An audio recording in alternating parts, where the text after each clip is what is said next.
কারণ তার কিছু করে এরপরে আসে নাই।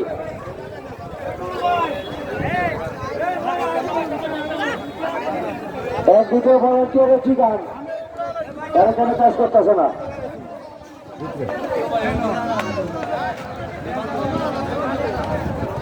কারণ ভলান্টিয়ারের পিছনে তো আরো ভলান্টিয়ার আছে, আরো গোয়েন্দা বাজার লুক লাগানো আছে, তারা রিপোর্ট দিতেছে ভলান্টিয়ারের সঠিক মতো কাজ করতেছে না। ভলান্টিয়ারের পিছনে আরো গোয়েন্দা লুক লাগানো আছে,